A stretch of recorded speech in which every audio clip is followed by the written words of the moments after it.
US India tariff agreement के बीच भारत भी China के रास्ते पर काम कर रहा है।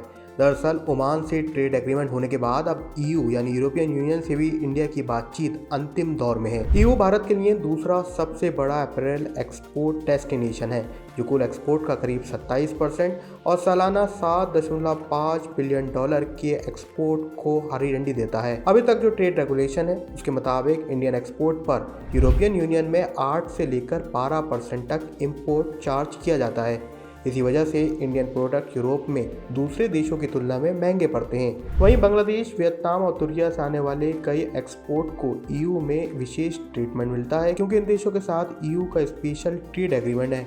इस वजह से ये प्रोडक्ट यहाँ सस्ते पड़ते हैं। भारत के अप्रैल एक्सपोर्ट में लगभग 20 से 25% की संभावना हो सकती है, अगर दोनों देश ट्रेड एग्रीमेंट पर राजी होते हैं।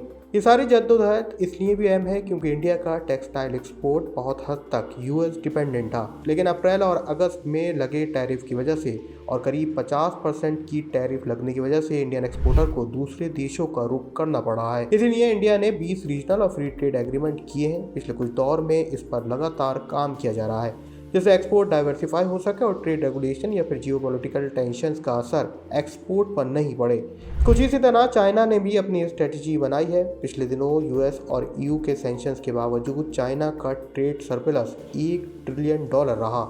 इसके पीछे डाइवर्सिफिकेशन सबसे अहम रहा, क्योंकि यूएस की तुलना में एक्सपोर्ट चाइना का यूरोप, ऑस्ट्रेलिया और एशिया में बढ़ा। आंकड़ों में देखें तो यूरोप से चाइना को होने वाला एक्सपोर्ट 15% बढ़ा, ऑस्ट्रेलिया में यह आंकड़ा 36 और साउथ ईस्ट एशिया में 8% की बढ़ोतरी हुई। कुछ उसी प्रयास पर इंडिया भी लगातार काम कर रहा है। कई देशों से ट्रेड एग्रीमेंट हो रहे हैं, वहीं कई देशों के बीच लगातार बातचीत जारी है जिससे एक्सपोर्ट बढ़ाया जा सके। भारत सरकार के इस नए प्रयास पर आपकी क्या राय है, हमें कमेंट सेक्शन में जरूर लिखें। फाइनेंस और शेयर मार्केट की दूसरी खबरों के लिए हमारे चैनल को लाइक और सब्सक्राइब जरूर करें।